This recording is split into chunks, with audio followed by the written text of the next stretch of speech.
So what I'm going to cover today is a bit of a story for you. A lot of you sort of use Apple Macintosh, or Apple computers, Apple iPhones and whatever. A lot of people sort of swear by them, think they're wonderful, technology is great and whatever, but they are, to be honest, real cows of equipment to work on. They are bad news if you actually have to fix something on them. So I'm just going to run through something that just illustrates how in IT sometimes we have to experiment on ourselves first to get experience, and how painful that can be for us. You might sort of learn some lessons out of this as well that will be valuable in how you approach a technical problem in the future. So you can all see that. I hope you're seeing a picture of an Apple iMac here. Is that right? Good. Okay. Well, this all started back in 2017 when my wife Linda bought an Apple iMac, and one of the first things that we professed that we wanted to do with it was to change the hard drive from a standard one with a whirly platter in it to a solid state drive, so it worked a lot faster. Great idea, great upgrade, whatever. However, with this type of iMac, to get into it, you literally have to pull the screen off. You have to actually take the very nice high quality screen, pull it away from the unit to get in behind it, so that you're revealing where is it? Sorry, you're revealing a background. Oh, I can't get this. Yeah, there we go. So that you're actually revealing the internals of the actual machine to get at the hard drive, which you can see there sort of on the left hand side below the fan unit. So that was the original thing that we did. Now put the screen back together, no problem at all. Put it back on after the change, everything worked fine. However, just Monday of this week, Linda said to me, got a big Zoom conference on Friday because I'm doing a training session. I need to be able to do a Zoom session and I don't think the microphone's working. So, all right, we tested it out and thumped around the base and things and found that, yeah, we only got occasionally just one little bar of microphone. There was just no sound going into the equipment. So I thought, all right, let's have a go. So we looked at it and I thought, all right, I'm going to have to find out where the microphone is, because you can't guarantee that it's in the same place on every Mac. So the first thing to do was to identify the Macs. Now that's a big problem in itself, because there's like so many models, it is not funny. And every model is something slightly different about it. So if you get a spare part for this model, it will not fit on that one, etc. So I had to first identify what model it was. And to be honest, the only way I could do that was to go into the loft and find the box that the damn thing was delivered in and find the model number on the box. So there's my first hint, is never throw your box away, or if you do, take a photograph of the model number on the label so that you know what your Mac is, because it is damned important. So we found at the end of the day that it was a 2017 model. And it was, where are we? 2015, 2017. There we go. I think it was one of those, the MQ2Y series. And that gave me the information to start getting the spare parts I needed. So I pulled off the screen and had a look inside and found that the microphone, where is it, was actually behind this part of the fascia at the bottom right of the screen, and you couldn't see any external holes. You couldn't see any clues at all that there was a microphone behind that piece of glass, but that's where it lived. Now, what they don't tell you is that when you put a screen back on and you use the kit that they provide, which is a set of sticky pieces that look like these, you stick them around the edge and you peel off the double-sided tape and you put your screen carefully back on. They don't tell you that once you've done that, one of those will actually cover the holes that the microphone uses. So down here where it says 4R, that strip along the bottom, on the bottom right, nicely covers the microphone. So what the problem was is we'd put it all back together, covered the microphone, and that was no longer working. So cut out a piece in the strip, put the screen back on, plugged it in, turned it on, and nothing would work at all. Not a peep, not an Apple logo on the screen, nothing. So the next step was to, okay, there's something I have or have not done while I'm inside that box. So what do? Back to pulling the screen off again. However, this time, in pulling the screen off, my knife didn't go quite right. There was a nasty crack noise costing 200 quid, and there's a screen gone. Bam.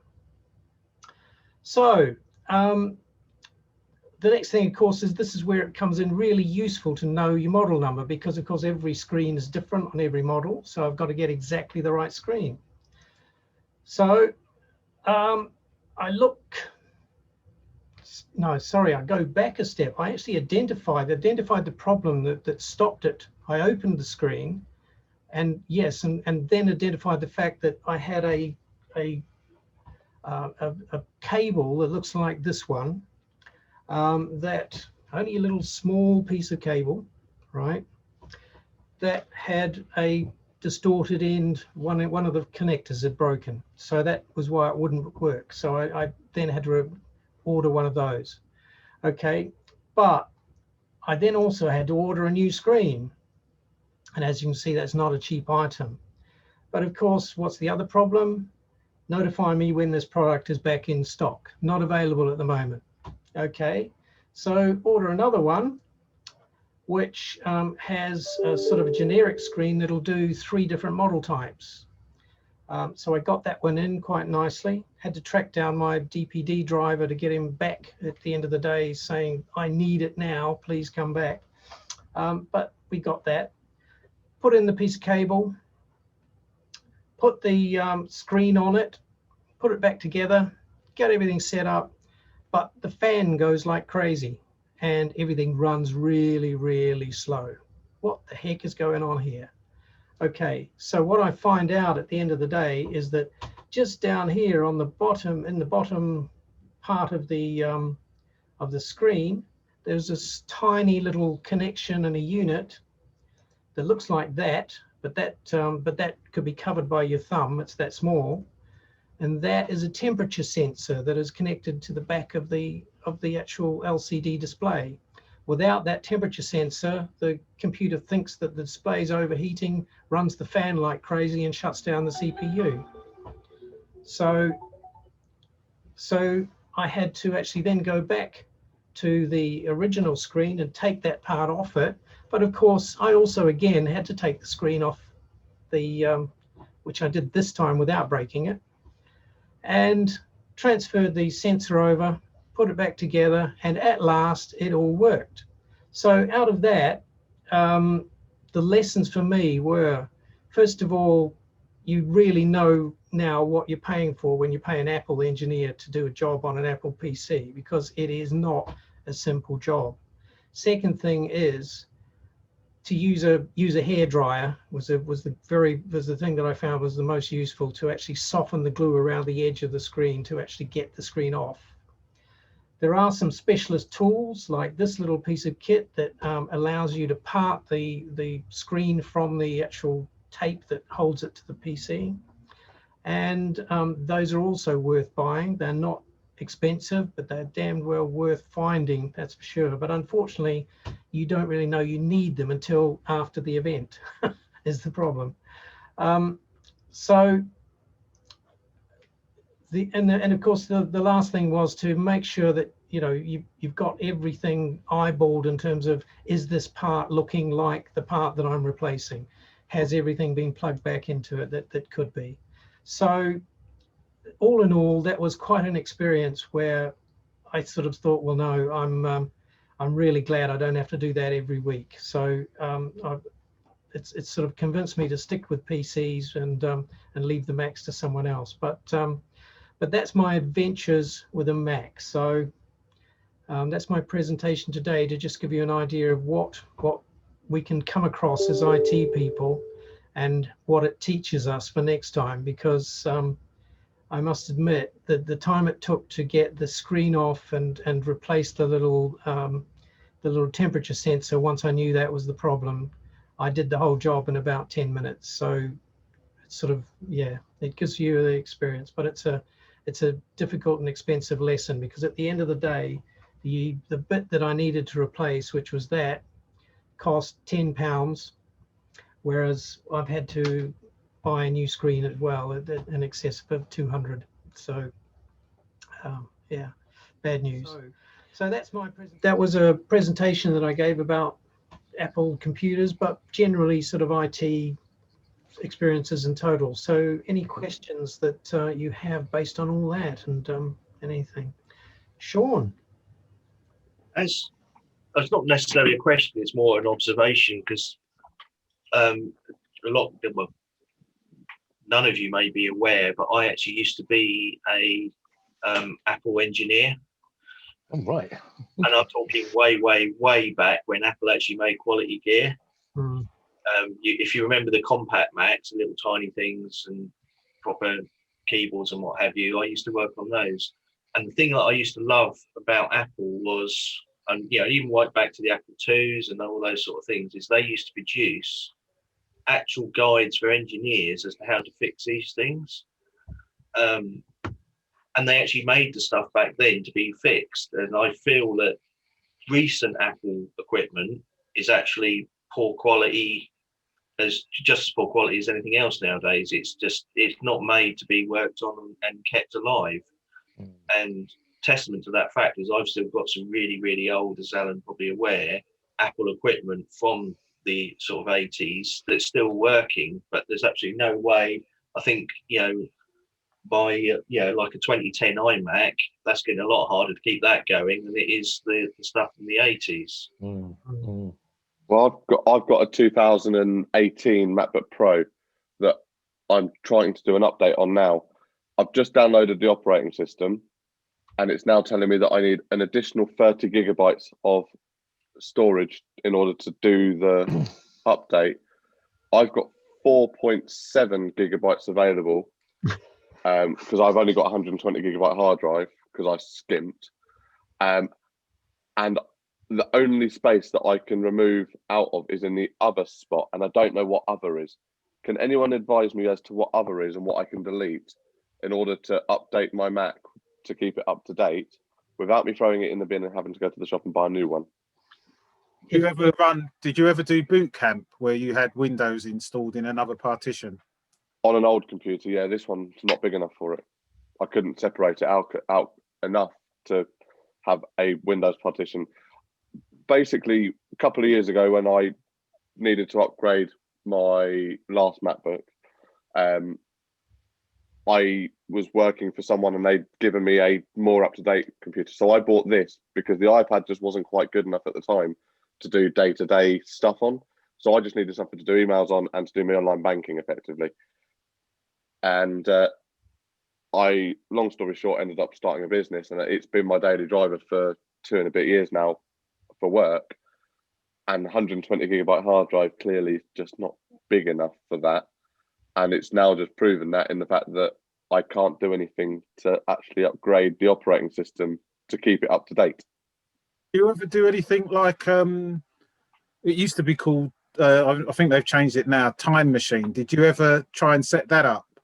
I don't use Time Machine because I found that I had a hard drive on the last MacBook that basically sat redundant because I never saved anything onto my desktop, but it was doing updates all the time for no reason. Because I store all my documents and everything into the cloud already. So on the computer, there's no documents, there's no photos, there's no video or anything. And in that case, it's quite simple. All you need to do is to arrange to do a complete clear of that hard drive, a reformat back to its base, and then load the operating system on that reformatted drive. Because there should be no spare sort of partition, as they call it. Yeah, I mean the apps are taking up 22 gigabytes, but apps take up space. There's not a lot I can do about it when I use Adobe stuff. Yeah, Adobe stuff's quite big anyway, isn't it? Yeah. it's very, very hungry, both in terms of space and processing power. You'll probably find, Dan, it's things like browser caching and stuff like that, because let run loose, they're allowed to just keep filling up your hard drive. So if you do like, okay. you might be able to go in there, do clear all data out of all your browsers, might Yeah. help some space. But if you want some help, I can sort of. I would strongly recommend, based on past experience with Macs, that if you're wanting to effectively start again, don't leave anything on the damn hard disk at all. Load the operating system from scratch, using your Apple ID. Log into the Apple website, download the operating system, let it install, and that way you've got absolutely no rubbish that's there, legacy stuff that's rumbling around too complicated at all. Got you. Yeah. Yeah. I don't. I thought I'd had it set up so that it cleared all the data and all that kind of stuff when I closed it, but clearly not. And then on your next upgrade, just move away from Apple. I tried that. I've got a very overly expensive Windows computer there that gets used for 2 pieces of software, and I don't like it. But I have to use it for 2 pieces of software. And Graham has remote desktop that computer to my Mac so that I can use everything on my MacBook. I think, again, observationally, like what Sean was saying, over the years, where I've been in private business, the Apples have given us more trouble, despite 100%. the They've got geniuses reputation. for that. What I would say is the Apple PCs tend to run quicker, and that is because people who tend to buy Apples don't load all sorts of crap on there. A PC person will install 20 shareware products, everything in the startup, and they'll just have that run. Whereas an Apple person might get it for Adobe Creative Suite or PageMaker or something like that, and they'll keep that nice and pristine. So of course it's going to run quicker. But yeah, well, that's basically what I'm like. Yeah. I don't store anything on it. In the enterprise, they definitely have given us more trouble than a PC over the years. Yeah. And that's just a fact. I think about what you're talking about there, Mark Moyle, is what they call or term bloatware. In a PC, you typically buy a PC from, a lot of people go out to Curry's or somewhere, a PC World, and buy a PC, but they'll load it up, and the operating system will then give them the Microsoft Game Suite or something, and some other sort of this and that package and whatever that just is not required to run it at all. Whereas a Mac will load the operating system only, and then it's up to you what you want to put on it. And what we do, or what I do when I'm loading up a PC, is I'll load the operating system, and then I'll go straight to the control panel and delete all of the programs that I do not want in there. All the game suites, all the sort of utilities that are not required. There's only one utility really that you need in there, and it's an Adobe Reader of some sort. Yeah. Anything else, and your antivirus suite. Apart from that, leave it. Everything else can go. What I would say is Apple have brought the cool into IT. I think the biggest differentiation between Apple and the PC ecosystem is that Apple are able to sell a feature less than what you get on a PC, still at a premium. So I would have got an Apple iMac if it was touchscreen. But to get the same sort of thing, I can get a PC that is just as high end, using the same CPU, using the same innards. They're basically all mainly Samsung these days, the parts bin that's being used. And the current Apple stock is using x86 processors, so exactly the same CPUs as what a PC uses. And they use a Linux operating system with a skin on it. So effectively, what you're paying for is a brand and beautiful crafting. That is it. There's no difference at all, apart from the fact that the Macs do not have touchscreens. So for years and years, they've been able to get away, and this has happened through the iPhone, early iPhones. Didn't matter that it wasn't 3G. at the time. When it came out, it wiped the floor with what else was out there, even with 2G. And 3G was out at the time. People love the look of the brand and what they stand for, and it doesn't matter. You can do a back-to-back assessment. My girls have told me, my oldest, we got her a Samsung Galaxy S10, and that was last year when it was current. Top of the range phone, brilliant phone, great camera, everything. Still not cool. Even an iPhone that was one generation below, she would have been in with the in crowd. So Apple have got this hold that is unbelievable. For someone like me who's technical, and I'll look at, show me all of the technical features, and does it do it as well as the opposition? There's no doubt about it. Android wipes the floor with Apple in those feature to feature. There's just no doubt about it.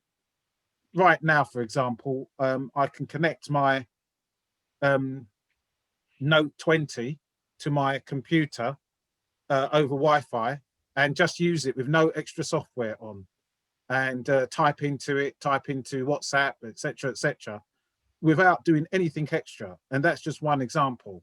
And I'm not going to make this a 10-minute, but there are so many technical differences between the PC and the Mac. Right now, Windows 10 has got more security features than an out-of-the-box Apple Mac.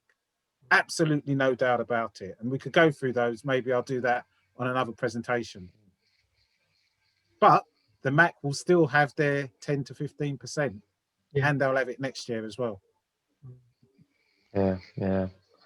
No, Apple have got quite a reputation for engineering, and yet, again, when you look under the levels of the Mac, you see some really strange stories. Like there was one of the early MacBook Pros. It had a couple of vents in the back of it that blew the hot air off the processor straight out the back, which was fine until you put the lid up.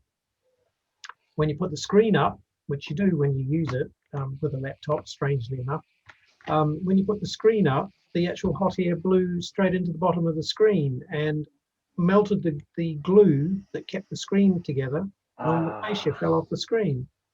And yet people still said, yeah, great piece of kit.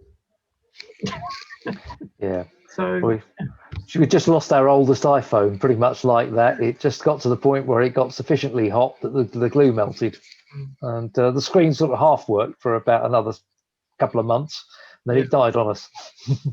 Well, I've got a new iPhone coming today because I went, basically the charger has stopped charging on this, so I've got a wireless to charge it, which is fine. It works absolutely fine, but it makes the CarPlay redundant. So I've got CarPlay in all the vehicles that I drive, so I can be on the phone safe in the car and control all the bits that I need to control intuitively on the screen, as Apple do really well. But because I can't plug into the bottom of this, it's rendered this completely useless. And so I've had no choice but to upgrade to a new phone. And I think there's something tells me that Apple use a weak part where it's only designed to do this so many times, because there's fundamentally absolutely nothing wrong with that. It's a good phone. You didn't even look at the opposition when you went to upgrade. Did you? No, I've been and I knew that without thinking about it, because that's the pattern. We've all made our decisions, a bit like Trump, Biden. I've been wirelessly charging for 2 weeks, not using my CarPlay because I'm waiting for the new one to get released today. And this is why Apple will still be successful in 5 years' time at the very least. Look at the stupid things that I've got in my ear. Unbelievable. And if I can get 0.1% of that, I'll be doing well. I mean, look at the stupid things that I've got in my ear. £150 for plastic earpods. There's much better on the market, but I got them out of the box, I opened it up, and they worked immediately. And I pay for that. And that's it. I'm aware that I'm a mug. No, you're not a mug. They've done a brilliant job. And it doesn't matter. What did Donald Trump once say? Well, I won't repeat it because there are ladies there, but he said things about ladies and what he's done. He still got 70 million votes the other day. If I was a lady, or even as a decent bloke, I wouldn't vote for him after something. So you make up your mind, and I don't want to sort of compare people who buy apples and stuff to Trump, but there's this kind of loyalty that is so hard to shake. I always said if I'm going to stop supporting Tottenham, because I wish I could, because it's a death sentence for Tottenham, they have to. I've been begging them to do something a little bit naughty, so I've got a good excuse to go to a team that I really want to support. Someone like Leicester, a decent team that just do work really hard, or even West Ham. I would say not such a decent team, but they work hard. What's the matter with you? I don't know. I've just gone weird today. But the bottom line is, for me to get away from Tottenham, they'd have to do something very strange. And I think it's the same with Apple. You'd have to find out that they, I don't know, really bad at the top, doing some very nasty Holding things. satanic rituals in the basement, yeah. You're either born Apple or Android, aren't you? Well, Apple or Microsoft, isn't it? And, yeah. And I mean, there's the other side of that. Apple can do nothing wrong, and yet there's Bill Gates who gives half his fortune away to keeping kids free of malaria and sort of eradicating all sorts of diseases through the most of Africa, and sort of pledges the rest of his fortune when he dies, and he's sort of labelled as a satanic kind of figure who wants to microchip everybody and sort of lead us around by our brain stems. So yeah, it's all marketing, isn't it, Ian? I've got an iPhone and I don't choose to have an iPhone or an Android. I have whatever Kate upgrades to, because that's what I do. That's what my wife has. Yeah. I haven't bought a new phone for I don't know how long, 15 years. Every time she gets a new one, I just get the old one. It's brilliant. Adam, I like a man who knows his place. I don't know anything about technology. I'm in the dark ages. It's all magic, I know, yeah. Witchcraft. Black magic at that, yeah. Yeah. Well, I've just had a client of mine ask me to find him a new mobile phone, and I said, well, he's using Apple at the moment. And I said, do you want to stay with Apple? And he said, no, not necessarily. I said, what do you use? So I told him I've been using a Huawei P10 for 2 years now. It's a brilliant phone, absolutely brilliant. I love it. So I said, might get to use it now Trump's gone. Yeah. Just Chinese Politburo know everything you say and do. But anyway, I've recommended that he go for a Huawei P20 because I mean he can get one of those for about £300, brand spanking new looking, even though it's refurbished. It's sort of graded so that it's showing no signs of use, and that is sort of more than equivalent to the £700 or £800 Apple iPhone that his wife uses. Yeah. But the thing is, Graham, has your phone got more cameras than my phone? Oh, well, that's the thing. What do you take pictures of? Stuff, dinner, quite often. That's right. That's the thing. Yeah. Will it show your McDonald's better than mine? Yeah. Oh dear. Everyone's a photographer nowadays, aren't they, Mark? Everyone's a photographer. Yeah, everyone's got a camera in their pocket. So I know that feeling, Mark. Everyone's a writer too. God help us. Yeah. I think I probably told this story before, but there was a story of a photographer that had a family meal, and he was with one of his young nephews was there, and they live apart, so they don't get to see each other very often. And his nephew said to him, "Oh, what do you do?" And he said, "Oh, I'm a photographer." And he went, "Oh, that's not a job." And he said, "Yeah, I'm a photographer." And he said, "Well, I'm a photographer." And he pulled his phone out and he said, "Look, I've got a camera on here. I'm a photographer too." He's only like 11 or 12 or something.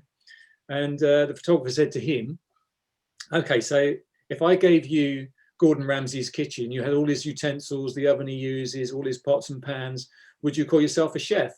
And he said, "Well, no, obviously I can't cook." And he said, "Right, so just because you've got the tools doesn't mean you can do the job." But yeah, everybody thinks they're a photographer these days, which is good for me. I don't mind it at all. People say, "Oh, hey, I'm a photographer," and they put stuff out that is a little bit dubious, shall we say. But oh yeah. There's photographers out there of all levels and of all prices. So there is literally someone for everyone. It doesn't matter what your budget is, what you want as an end result. There is somebody out there for everybody, which is good. Yeah. I was interested before coming on here today. I was just reading through Facebook and saw someone had found out that on the back of their Apple phone, where the Apple logo is, that you can actually press the logo to take a photograph. And this was something that nobody knew, and then suddenly, whoa, everything took off. And so if you want to do a selfie, rather than doing a selfie kind of this way around with a little camera at the front, you can use the main camera on the back and press the Apple logo. And of course, this has created a sensation. It's amazing. So, Okay, I did not know that. well, apparently so. We'll try that. Yeah. I did not know that. Yeah. No, He said I've looking got at a his big Apple battery iPhone. case on mine, so I don't think it'll work because I've got a double battery. I don't know if it's after, because someone said they had an Apple iPhone 8 or something that it wouldn't work on. So I don't know if it's sort of a more This of is a 10. It's not working. no. It doesn't work on mine. No? Hit it harder, Dan. Harder. Hang on. I've got an 8 here. Have you got a hammer? It works with a hammer. Getting back a little bit on track, there is a couple of things I can add to do with Apple. I remember back in the day, this would have been around the early 90s, when I was in IT. They called me a computer manager at the time. Actually, the job titles were different. I was about to buy my first network for a law firm in Gray's Inn Road called Bayer Rosen, and I'd gone to Tottenham Court Road and negotiated a price for some PCs, but I desperately wanted Apples at the time. And this was the main problem back then. And I don't understand why companies do this sometimes. I was able to get 2 Pentium 133s for the price of one Apple. And that was a complete 2 sets of PCs with everything, keyboard, monitor, mouse. And the Macs didn't have the keyboard or the mouse that came with it. And I could get 2 PCs for the price of one. So the good thing now is that price differential has changed a lot. It's a lot closer now. You're talking maybe 100, 150 quid difference. But that put a lot of IT managers off of Macs. I looked at the Surface Pro, I think it was, when I was looking at upgrading to the Mac originally, just to see what Microsoft was doing. Because I like the fact with Apple originally, they controlled what went in it so that they could service it very easily. And Microsoft have moved that way. And I think the equivalent Surface Pro, I think I paid £1,000 for that. I think the equivalent Surface Pro was about 1,400 quid. I've got and a touch screen as well, remember? Yeah, so basically what they've done is they've taken this device and that device and put it into one. Whereas you don't need an iPad and a thing. It's cheaper for you to buy this, and it's cheaper for you to buy this than the Microsoft equivalent, but you buy both. So I've got 2.5 grand sat there instead of 1,300 quid. And as I said, it's really clever if you can do that. It's because there's a lot of Macs that are really attractive and smaller ones as well. And if they were touched, for someone like me who's doing IT support, I've actually got a Mac and I've got an iPad, and I haven't got an Apple phone, but I keep an iPad because I know that when I'm going to set up email, it's going to be exactly the same as using an iPhone to set it up and to test applications that some of our clients are going to use. And that, for me, is if they had an iMac that was touchscreen and the keyboard could come off as well, then I could have all of my computers in one. I could run Windows, I could run Mac, and I could do my casual browsing whilst on the settee. So, but I don't think Apple want to cannibalize their iPad sales. The iPad works really well with the remote desktop that Microsoft do, but they haven't got a good enough remote desktop for their Apple to work on the iPad. So Graham kindly came around and sorted out my remote desktop stuff, and it works really, really well on the iPad. Like far better than any remote desktop that I've used. But I can't do any of the Apple computer stuff on my iPad. The Google Chrome's remote desktop is about as close as it gets, but that's not good. Mm. Oh, it's been a good IT thing today, hasn't it? Thing. And Apple have taken a little bit of stick, but that's why I tried to bring it round, because their marketing has meant that kids find IT pretty cool. Yeah. And for business people, a lot of the law firms that I work with, they got loads of iPads. The problem was they weren't compatible enough with the software that they were using. So I would say for every iPad, actually, we haven't done an iPad for ages. Now the Surface Pros are the devices that are selling well, because the Microsoft kit looks good enough in a kind of industrial way, so that you wouldn't feel ashamed if you were a lawyer in a meeting room with that logo. But when people drag out a Mac with that beautiful logo, the really nice chiseled look and everything else, it is a different ball game. Mhm. And it's all about the look. Ask the kids, it's all about the look. Yep. It is. Okay, no, thanks for all that. Good questions, good discussion. I hope you enjoyed it.